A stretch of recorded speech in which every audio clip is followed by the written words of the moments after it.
قال النبي عليه الصلاة والسلام من قال بسم الله كتب الله تعالى له 10,000 حسنة ومحى عنه 10,000 سيئة ورفع له 10,000 درجة أو كما قال عليه الصلاة والسلام. اللهم صل على محمد وعلى آل محمد كما صليت على إبراهيم وعلى آل إبراهيم إنك حميد مجيد.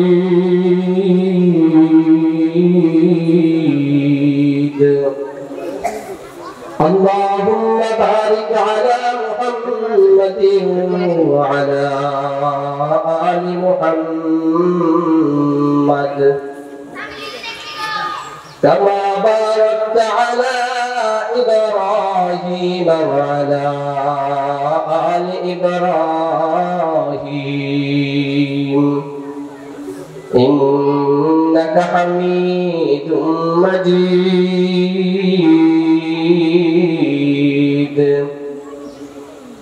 سبحانك لا علم لنا إلا ما علمتنا إنك أنت العليم الحكيم.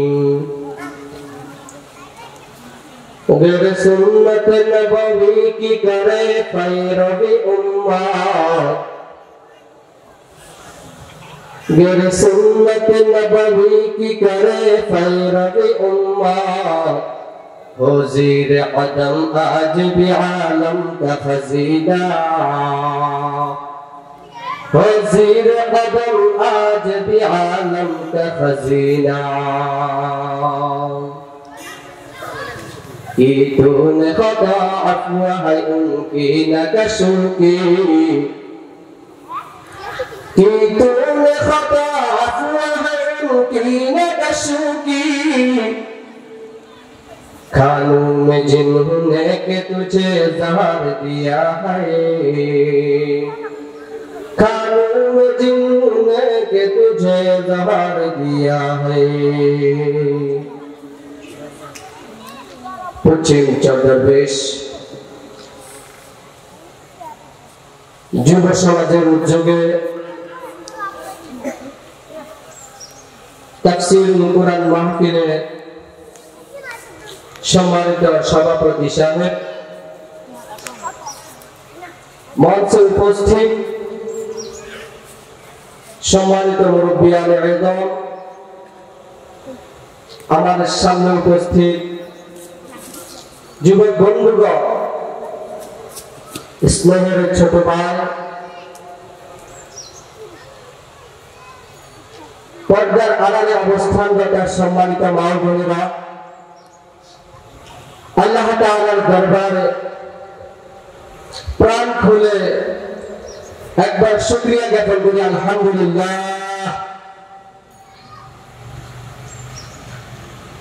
আলহামদুলিল্লাহ। কেন শুকরিয়া আদায় করব? পুরো বিশ্বের মাঝে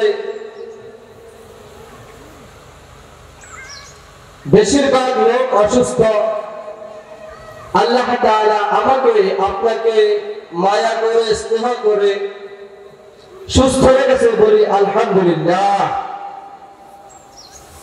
প্রিয় উপস্থিতি, আজকের মাহফিলে আমাকে আলোচ্য বিষয় দেওয়া হয়েছে বিসমিল্লাহর গুরুত্ব সম্পর্কে, তাসমিয়ার ফজিলত সম্পর্কে আমাকে আলোচ্য বিষয় দেওয়া হয়েছে। তাই আমার বয়ানকে দীর্ঘায়িত না করে কোরআন ও হাদিসের আলোকে যথা সময়ে ইনশাআল্লাহ কিছু কথা বলবো। আল্লাহ তাআলা আমাদের সবাইকে দিলের কানে আমলের নিয়তে অন্যকে পৌঁছে দেওয়ার নিয়তে শ্রবণ করার তৌফিক দান করুন। সম্মানিত উপস্থিতি, পবিত্র কোরআনে অসংখ্য অগণিত আয়াত আছে। অসংখ্য অগণিত আয়াতকে ব্যতি রেখে আমি আল্লাহ তাআলা এমন একটা আয়াত তেলাওয়াত করছি যে আয়াতটা হচ্ছে আল্লাহ তাআলা পবিত্র কোরআনে হাকিমের শুরুতে যে তাসবিহখানা আছে, বিসমিল্লাহ আছে, ওই বিসমিল্লাহটা আমি তেলাওয়াত করছি এবং রাসূলুল্লাহ সাল্লাল্লাহু আলাইহি ওয়াসাল্লাম হাদিসের আলোকে একটা হাদিস তেলাওয়াত করছি। আল্লাহ তাআলা এই বিসমিল্লাহ এর অর্থ কি আল্লাহ তাআলা বলতেছেন, বিসমিল্লাহির রহমানির রহিম। আমি আল্লাহ তাআলার নামে আরম্ভ করছি, যিনি দয়ালু দয়াবান। কোন ব্যক্তি বড় বড় কাজের জন্য যদি মাঠে ময়দানে নামে বা চেষ্টা করে, এর শুরুতে যদি বিসমিল্লাহ পাঠ না করে, আল্লাহ তাআলার নাম নিয়ে ওই কাজটা শুরু না করে, তাহলে ওই কাজের মধ্যে সে লাভবান হইতে পারবে না, ওই কাজের মধ্যে সে সফলতা অর্জন করতে পারবে না। এর জন্যই আমি যেহেতু মুসলমান, আমার সর্বপ্রথম কাজ হচ্ছে আমি দুনিয়া বিলাইলে আমি দোকান করব, আমি চাকরিতে যাইব, আমি গাড়ি ড্রাইভিং করব, আমি কৃষি কাজ করব, আমি যে কোনো কাজ করব, আমি গাছে উঠব, আমি মাটি কর্তন করব, সর্বদা সবসময় ওই কাজের শুরুতে আমি বলবো বিসমিল্লাহির রহমানির রহিম, বিসমিল্লাহির রহমানির রহিম।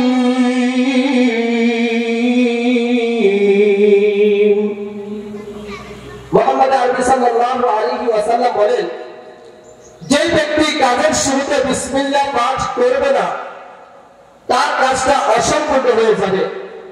তাই আমি আপনি যদি কাজ করতেই হয়, কাজের মধ্যে সফলতা আনতেই হয়, তাহলে আমার কাজের শুরুতে বিসমিল্লাহ পড়তে হবে।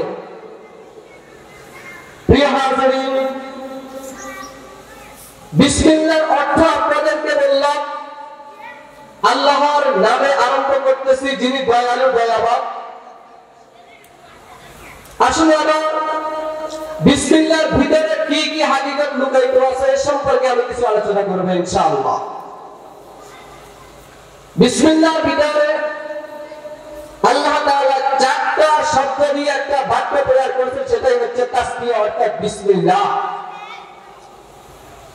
শব্দ ইসমুন একটা শব্দ, আল্লাহ একটা শব্দ, আর রহমান একটা শব্দ, আর রহিম একটা শব্দ। কি চমৎকার ব্যাপার! আল্লাহ তাআলা তাসমিয়ার ভিতরে আল্লাহ তাআলা সিফাতি নাম 99টা নাম থেকে আল্লাহ তাআলা যেগুলো প্রধান নাম বান্দার মাঝে এই নামগুলো পরিচিত, ওই নামগুলো তিনি বিসমিল্লাহর ভিতরে এসে বলি সুবহানাল্লাহ। আল্লাহ এটা সমস্ত মাখলুকে জানে আল্লাহ। বাংলা ভাষায় বলি আল্লাহ, উর্দু ভাষায় বলি আল্লাহ, ফার্সি ভাষায় বলি আল্লাহ, ইংরেজি ভাষায় বলি আল্লাহ, যে কোনো ভাষায় বলি আল্লাহ।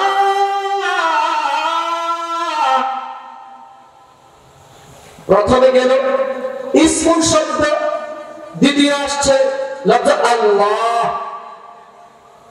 তৃতীয় হচ্ছে শব্দ রহমান। রহমান আল্লাহ তাআলা দয়াবান। রহমানের দ্বারা বোঝায় আল্লাহ তাআলা দুনিয়াতে কাফের, বেদিন, মুনাফিক, নাস্তিক, মোট কথা যত খোদা তৈরি আছে বা যারা আল্লাহ তাআলার ইবাদত করে সবাইকে আল্লাহ তাআলা লালিত পালিত করেন এবং সবাইকে পুরোপুরিভাবে তাদের রিজিক পৌঁছিয়ে দেন। সুবহানাল্লাহ। ওরে ভাই, আল্লাহ তাআলা কত দয়ালু। আমি আল্লাহ তাআলার নামাজ আদায় করছি না, আল্লাহ তাআলা ইবাদত করছি না, এরপরে আল্লাহ তাআলা আমাকে আপনাকে খাওয়াইতেছে। এই জন্য একবার শুকরিয়া দেন, বলি আলহামদুলিল্লাহ। আল্লাহ তাআলা দুনিয়ার জন্য রহমান। কোন কাফের যদি বলে আল্লাহ আমার এই জিনিসের প্রয়োজন, আল্লাহ তাআলা দিয়ে দিবে, যাও নিয়ে যাও। কোন মুসলমান বলবে আল্লাহ আমার এই জিনিসের প্রয়োজন, আল্লাহ বলবে যাও নিয়ে যাও। যখন মৃত্যুর পরে সবে ঘনিয়ে আসবে, কাফের ব্যক্তি আল্লাহ তাআলাকে দুনিয়াতে মানে নাই, ইবাদত তো করেই নাই, ইসলামের বিধিবিধান অনুযায়ী চলে নাই, সে যদি আল্লাহকে বলে আল্লাহ, আল্লাহ তাআলা তখন তার ডাকে সাড়া দিবে না। কথাটা একেবারে কঠোর হয়ে গেছে। আল্লাহ তাআলা যখন রহিম নামের সিফাত ব্যবহার করবে তখন একমাত্র মুমিনদের জন্য এই সিফাত ব্যবহার করবে। যারা দুনিয়াতে নামাজ পড়েছে, যারা রোজা রেখেছে, যারা হজ করেছে, সর্বদা আল্লাহ তাআলাকে দেখেছে, আল্লাহ তাআলাকে স্মরণ করেছে, আল্লাহ তাআলাকে জিকিরের মাধ্যমে স্মরণ করেছে, কোরআনের তেলাওয়াতের মাধ্যমে স্মরণ করেছে, নামাজের মাধ্যমে স্মরণ করেছে, কান্নাকাটির মাধ্যমে স্মরণ করেছে, ওয়াজ মাহফিলের মাধ্যমে স্মরণ করেছে। আল্লাহ তাআলাকে যখন ওই বান্দা মৃত্যুর পরে ডাকবে আল্লাহ, তখন আল্লাহ তাআলা বান্দার ডাকে সাড়া দিয়ে বলবে বান্দা। সুবহানাল্লাহ। আর কাফের বেঈমান যখন মৃত্যুর পরে আল্লাহ তাআলাকে ডাকবে তখন আল্লাহ তাআলা তাদের ডাকে সাড়া দিবে না। ভাইরা আমার, এতক্ষণ পর্যন্ত আমি বিসমিল্লাহ শব্দগুলো নিয়ে একটু তাহকিক করলাম, ব্যাখ্যা করলাম। রাসূলুল্লাহ সাল্লাল্লাহু আলাইহি ওয়াসাল্লাম এক হাদিসের মধ্যে ইরশাদ করেন, মান ক্বালা বিসমিল্লাহি মাররা, যে ব্যক্তি বিসমিল্লাহ একবার পাঠ করবে, লাম ইয়াবকি মিন যুনুবিহি যাররা, যে ব্যক্তি একবার বিসমিল্লাহ পাঠ করিবে, বিসমিল্লাহকে যদি খালেস নিয়তে পাঠ করে, তাহলে সেই ব্যক্তির যাররা পরিমাণ আর করে গুনাহ থাকে না। সুবহানাল্লাহ। আমি আমার যুবক বন্ধুদেরকে বলবো, যুবক বন্ধু, সারা জীবন তো রং তামাশায় আনন্দে জীবন কাটাইছ, এই মাহফিল থেকে, যুব সমাজের মাহফিল থেকে শিক্ষা নিয়ে বিসমিল্লাহর সুন্নতটা আদায় করে দাও, বিসমিল্লাহর সুন্নতটা চালু করিয়ে দাও। ও আমার রাজমিস্ত্রি ভাইরা, যখন ডিজাইনের কাজ করবে, ছাদের কাজ করবেন, বিল্ডিং এর কাজ করবেন, মশলা মাখবেন, কুন্ডির কাজ করবেন, তখন প্রথমে বলবেন বিসমিল্লাহির রহমানির রহিম। ও আমার মা ও বোনেরা, যখন ঘরের ভেতরে বিভিন্ন ধরনের কাজ করবেন, কাজের শুরু দিয়ে বলবেন বিসমিল্লাহির রহমানির রহিম, বিসমিল্লাহির রহমানির রহিম।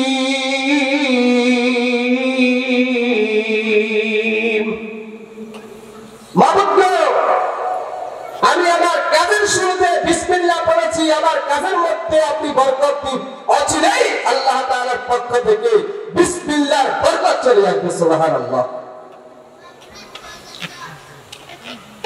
বিসমিল্লাহ যে ব্যক্তি সর্বদা পাঠ করেছে সেই ব্যক্তি সর্বদা লাভবান হয়েছে।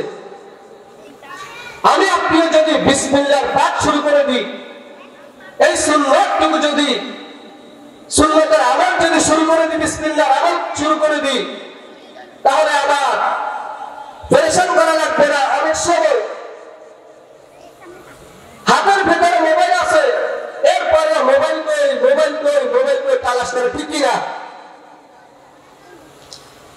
অনেক সময় অনেক জিনিস রাখে, যদি বিসমিল্লাহি তাওয়াক্কালতু আলাল্লাহ এই শব্দটা রাখার সময় বলতো, তখন আর ওই জিনিস নেওয়ার সময় পেরেশানি করা লাগতো না, অচিরেই ওই জিনিসটা অতি সহজে পেরেশান ছাড়া নিয়ে নিতে পারতো।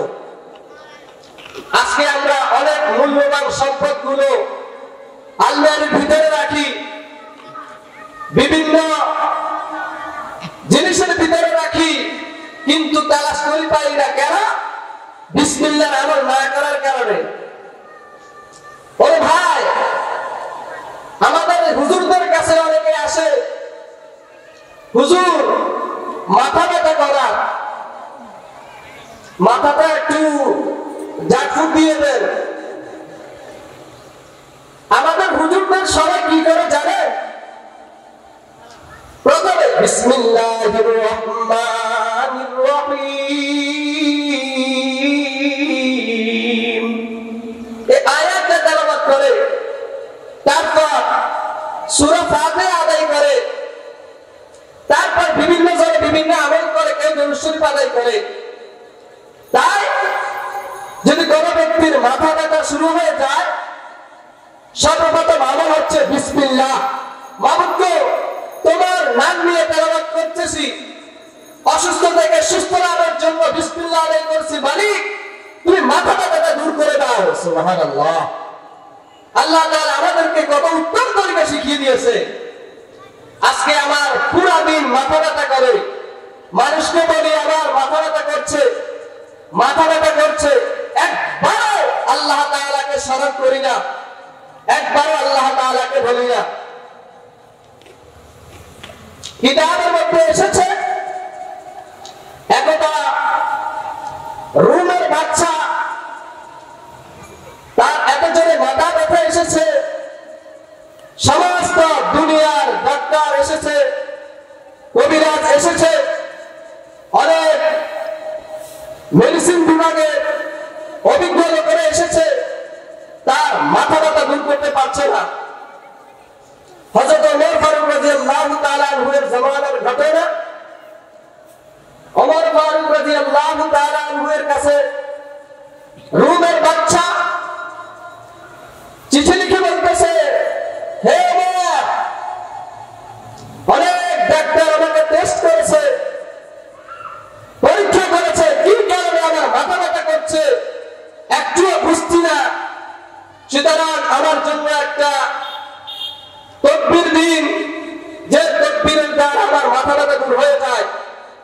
ওমর ফারুক রাদিয়াল্লাহু তাআলা আনহুর কাছে যখন চিঠিটা আসলো রুমের বাচ্চার পক্ষ থেকে, ওমর ফারুক রাদিয়াল্লাহু তাআলা আনহু একটা টুপিকে সেলাই করে টুপির ভিতরে আলাদা একটা কাপড় দিয়ে বিসমিল্লাহির রহমানির রহিম লিখে দিয়েছেন। এই টুপিটা যখন রুমের বাচ্চা যার মাথা ব্যথা করছিল, মাথা ব্যথা মোটেও যাচ্ছে না, রুমের বাচ্চাকে বলেছে আপনি এই টুপিটা পরিধান করুন, যখনই মাথা ব্যথা আরম্ভ হয়ে যাবে টুপি পরিধান করবেন, যদি টুপি পরিধান করেন তাহলে আপনার মাথা ব্যথা আর আসবে না। হযরত ওমর ফারুক রাদিয়াল্লাহু তাআলা আনহুর কথা অনুযায়ী, পরামর্শ অনুযায়ী, কাজ অনুযায়ী, আমল অনুযায়ী রুমের বাচ্চা যখন টুপিটা পরিধান করলেন, সঙ্গে সঙ্গে তার মাথা ব্যথা দূর হয়ে গেছে। বলে সুবহানাল্লাহ। তাই আমি আপনি সর্বদা যদি মাথায় টুপি রাখি, তাহলে মাথার উপর শয়তান বসবে না। অন্তরের মধ্যে কুরন্তনা আসবে না, কাজের মধ্যে বিফলতা আসবে না, কাজের মধ্যে পেরেশানি আসবে না, সময় সময় বিপদ আসবে না যদি বলি বিসমিল্লাহির রহমানির রহিম, বিসমিল্লাহির রহমানির রহিম।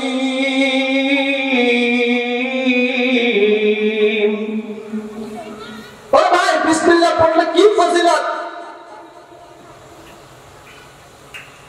আমরা যদি বিসমিল্লাহ পড়ি আমরা দামি, মানব বিসমিল্লাহ পড়বে মানব দামি, ফেরেশতা বিসমিল্লাহ পড়বে ফেরেশতা দামি। প্রশ্ন করতে পারেন, ফেরেশতা কিভাবে দামি হইতে পারে? জাহান্নামের মধ্যে যে ফেরেশতারা আছে তারা জাহান্নামীদেরকে যখন শাস্তি দিতে যাবে, বান্দাদেরকে আগুনের ভিতরে ফেরেশতারা শাস্তি দিতে যাবেন, তারাও তো আগুনের ভিতরে জ্বলার কথা কি বলে? জাহান্নামের ফেরেশতার যে লিডার আছে তার নাম হচ্ছে মালিক। তার নাম কি? মালিক। ওই মালিক ফেরেশতা, জাহান্নামের মোট ফেরেশতা হচ্ছে 19 জন। বিসমিল্লাহর মধ্যে মোট হরফ হচ্ছে 19টা। জাহান্নামের ফেরেশতা মালিক যখন ওই জাহান্নামের ফেরেশতাদের কপালের ভিতরে বিসমিল্লাহ লেখে, বিসমিল্লাহ যখন জাহান্নামের ফেরেশতাদের কপালে লেখে, জাহান্নামের আগুন ওই ফেরেশতাদেরকে স্পর্শ করতে পারে না। সুবহানাল্লাহ। তাই এই এমন যদি কোন বান্দা করে, কোন বান্দি করে, আমি বলবো ওই বান্দা বান্দিকে আল্লাহ তাআলা জাহান্নামের আগুনকে বান্দা বান্দিকে স্পর্শ করতে দিবে না। সুবহানাল্লাহ। যে ব্যক্তি বিসমিল্লাহর আমলটা করেছে সেই ব্যক্তি দামি হয়েছে, সেই ব্যক্তি দামি হয়েছে। বিশ্ব হাফি রহমাতুল্লাহ আলাইহি, বিশ্ব হাফি রহমাতুল্লাহ, বিশ্ব হাফি রহমাতুল্লাহ আলাইহি তিনি একজন বুজুর্গ ছিলেন। বিশ্ব হাফি রহমাতুল্লাহ আলাইহি মদ পান করার জন্য যাইবেন, এমন সময় দেখতেছে বিসমিল্লাহ একটা কাগজের মধ্যে লেখা আছে। আল্লাহ তাআলা বিশ্ব হাফিজকে কিভাবে হেদায়েত দিবেন? বিশ্ব হাফি রহমাতুল্লাহ আলাইহি মদ পান করার জন্য যাচ্ছে, যখন দেখে তার চোখের সামনে তার পায়ের কদমের নিচে পদধরিত হয়ে যাবে বিসমিল্লাহ, বিশ্ব হাফির নলেজটা বেড়ে গেছে, না এটা হতে পারে না, আমি মদ পান করতে যাবো সেটা আমার গুনাহ, আমি অন্যায় কাজ করবো সেটা আমার গুনাহ,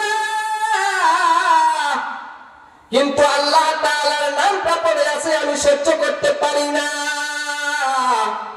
আল্লাহ তাআলার নাম যখন পড়ে আছে, বিশ্ব হাফি রহমাতুল্লাহ আলাইহি ওই দিন মদ পান করার জন্য যাই না, ওই দিন গুনার কাজ করার জন্য যাই না। বিশ্ব হাফি রহমাতুল্লাহ আলাইহি ওই বিসমিল্লাহর কাগজটা নিজের পকেটের মধ্যে নিয়া বাড়ির মধ্যে গিয়ে ওই কাগজকে সুন্দরভাবে বইয়া আতার গোলাপ লাগাইয়া পকেটের মধ্যে যখন রাখে, তখন সঙ্গে সঙ্গে ওই বিশ্ব হাফিকে আল্লাহ তাআলা মাফ করিয়ে হেদায়েত দিয়েছে। সুবহানাল্লাহ। ভাইরা আমার, আমি আপনি যদি এই বিসমিল্লাহকে সম্মান দেখাই, আল্লাহ তাআলা আমাকে আপনাকে কাল কিয়ামতের ময়দানে সম্মান দেখাইবে। সুবহানাল্লাহ। যদি আমি সর্বদা বিসমিল্লাহ পড়ি, আল্লাহ তাআলা আমাকে সম্মান দান করবেন।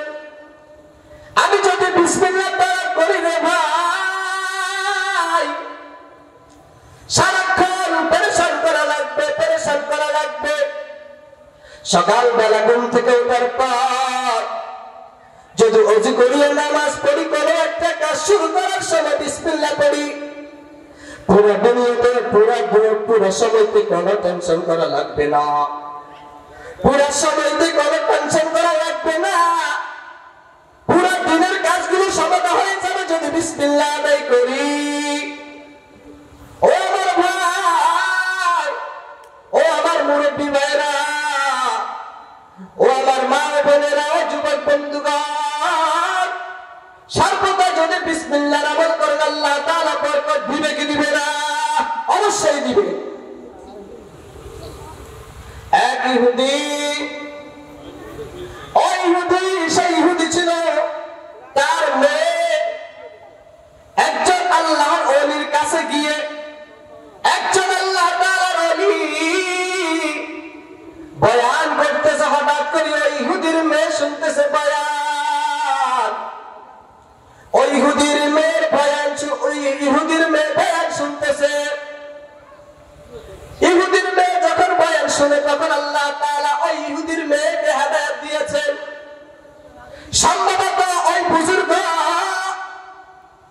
বিসমিল্লাহর ফজিলত সম্পর্কে আলোচনা করছিলেন। ওই মেয়েটা, ইহুদির মেয়েটা বিসমিল্লাহর বরকত গুরুত্ব সম্পর্কে যখন বয়ান করলেন আর আমল করলেন, ওই ইহুদির মেয়েকে আল্লাহ তাআলা হেদায়েত দিয়ে দিয়েছেন। সুবহানাল্লাহ। এক ইহুদি, ওই ইহুদি তার মেয়ে যখন ইসলাম ধর্ম গ্রহণ করেছে, হেদায়েত পেয়েছে, ইহুদির মাথা খারাপ হয়ে গেছে।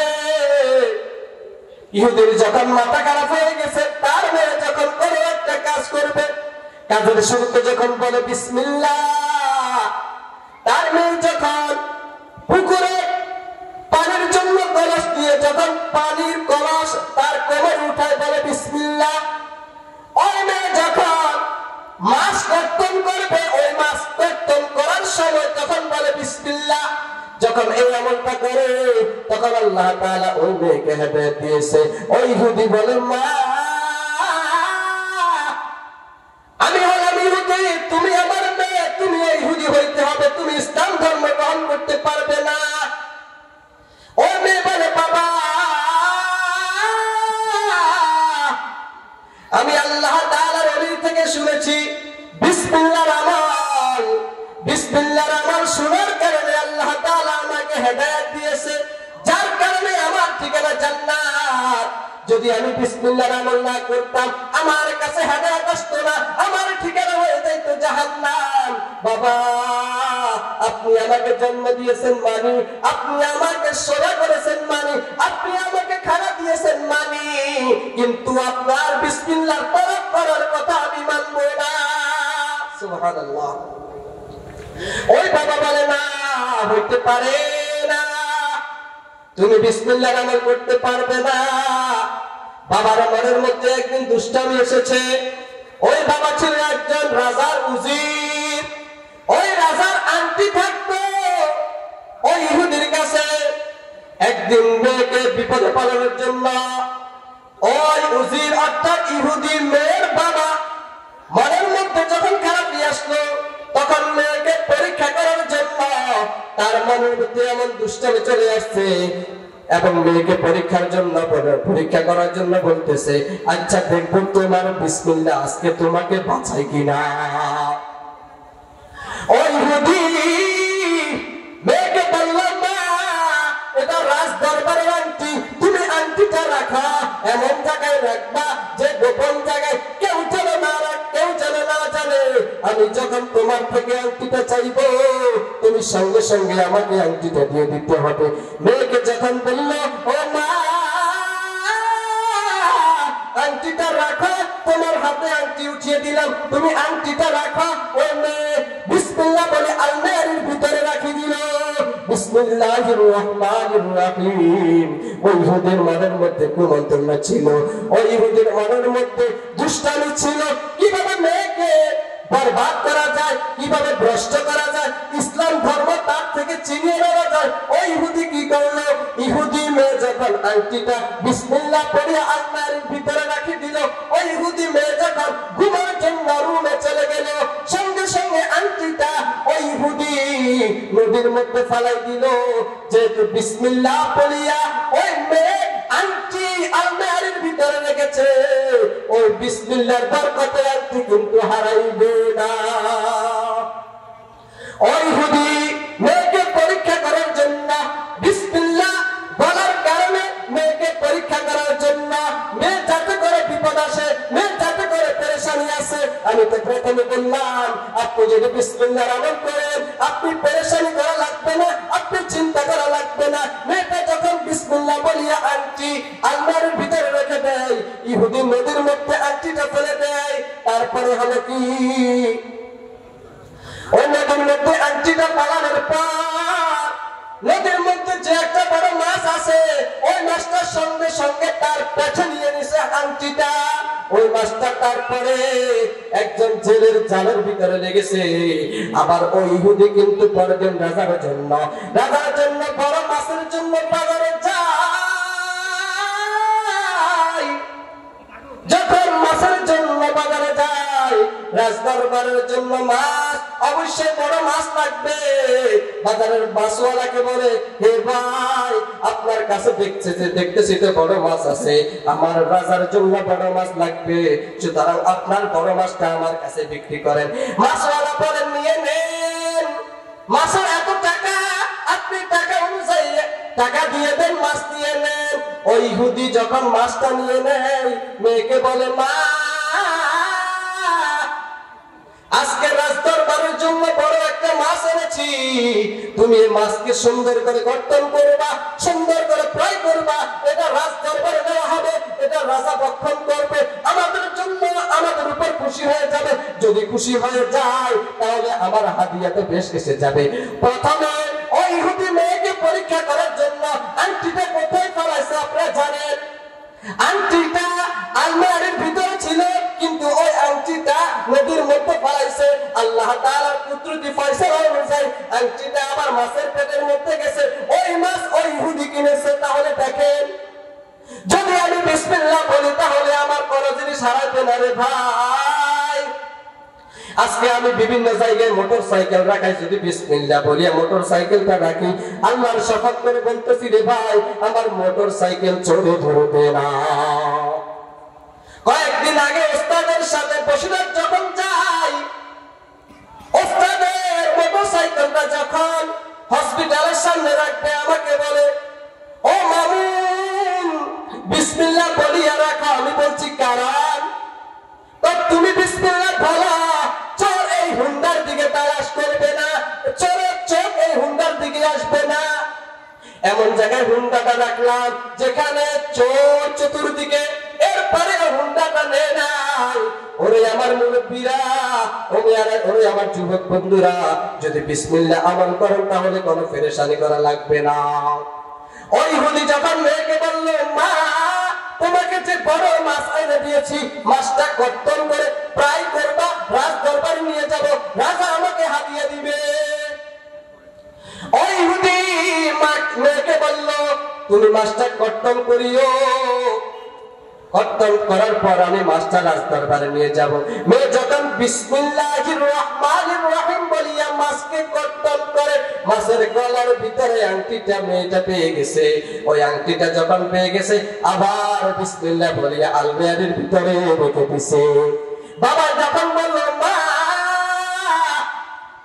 তোমাকে যে গতকালকে একটা আংটি দিয়েছি, আংটিটা আছে? মেয়ে বলে, হ্যাঁ আছে।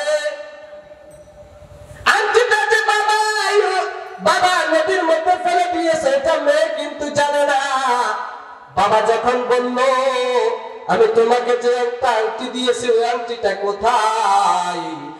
মেয়ে বলল, আংটি আছে, আপনাকে কি দিব?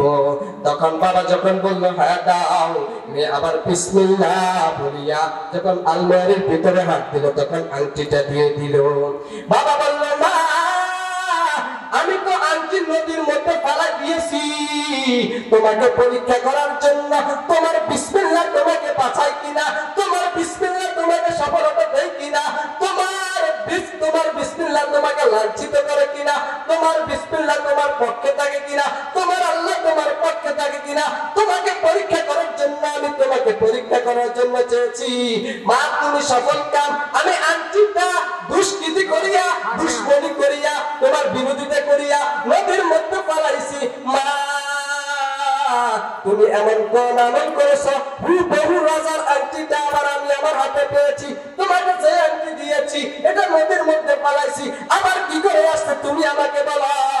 মেয়ে বলল বাবা ইসলাম ধর্ম যেহেতু গ্রহণ করেছি, ইসলাম ধর্মের ভিতরে কিছু কিছু নিয়ম নীতি আছে, এই নিয়ম নীতি যদি পালন করা হয় বান্দা কখনো পথভ্রষ্ট হবে না, বান্দা কখনো ক্ষতিগ্রস্ত হবে না, বান্দা কখনো ক্ষতিগ্রস্ত হবে না, পেরেশানি করা লাগবে না। আমি যখন আপনি যখন আমাকে যখন আংটিটা দিয়েছেন তখন আমি বিসমিল্লাহর আমল করেছি, যখন রেখেছি বিসমিল্লাহর আমল করেছি, যখন আলমারি থেকে ওই আংটিটা উঠিয়ে নিয়েছি তখন বিসমিল্লাহর আমল করেছি। বাবা ইসলাম ধর্ম কত সুন্দর, ইসলাম ধর্ম কত সুন্দর, ইসলামের ভিতরে নামাজ আছে, ইসলামের ভিতরে রোজা আছে, ইসলামের ভিতরে হজ আছে, ইসলামের ভিতরে জাকাত আছে, ইসলামের ভিতরে আমানতদারি আছে। বাবা আপনি ইসলাম ধর্ম গ্রহণ করেন আর বিসমিল্লাহর আমল করেন, সঙ্গে সঙ্গে কিতাবে লিখেছে কেউ বলে ওই বাবা মুসলমান হয়েছে, কেউ বলে সেই ব্যক্তি মুসলমান হয় নাই। কেন মুসলমান হয় না? তার ইহুদি ধর্মের লোকেরা তাকে পিটাইবে, তাকে আঘাত করবে, এজন্য সে মুসলমান হয় নাই। তবে মনে মনে একটা কাজ করতে ইহুদি বিসমিল্লাহির রহমানির রহিম, বিসমিল্লাহির রহমানির রহিম। আমার মুরব্বিরা গেলাম ওই ইহুদি যদি বিসমিল্লাহ বলতে পারে, ওই ফেরেশতারা যখন বিসমিল্লাহর আমল করতে পারে, মুসলমান ধর্মের মধ্যে বিসমিল্লাহর আমল যদি চালু হয়ে যায় তাহলে কোনো পেরেশানি করা লাগবে না। সকাল বিকাল যদি বিসমিল্লাহ শুরু করে দিই তাহলে কোনো পেরেশানি করা লাগবে না, কোনো বিপদ আসবে না, মারাত্মক কোনো বিপদ আসবে না, অ্যাক্সিডেন্ট আসবে না এবং বড় ধরনের কোনো অসুস্থ হবে না। আজকে আমরা যখন খানা খাই, খানা খাওয়ার শুরুতে যখন বলি বিসমিল্লাহির রহমানির রহিম কেমন জানি ভালো লাগে। যদি খানার শুরুতে বিসমিল্লাহ পড়ি খানাগুলো কেমন জানি গলার ভিতরে চলে যায়। অনেক সময় খবর আসে খানা খাইতেছে এমন সময় গলার মধ্যে আটকে গেছে, কেন বিসমিল্লাহ পড়ে নাই? আমি আমার যুবকদেরকে বলবো, মুরব্বীদেরকে বলবো, মা ও বোনদেরকে বলবো আপনারাও বিসমিল্লাহ পড়ুন। আল্লাহ তাআলা আমাদেরকে সর্বদা বিসমিল্লাহর আমল করার তৌফিক দান করুন। ওয়া আখিরু দাওয়ানা আলহামদুলিল্লাহি রাব্বিল আলামিন। আসসালামু আলাইকুম ওয়া রাহমাতুল্লাহ।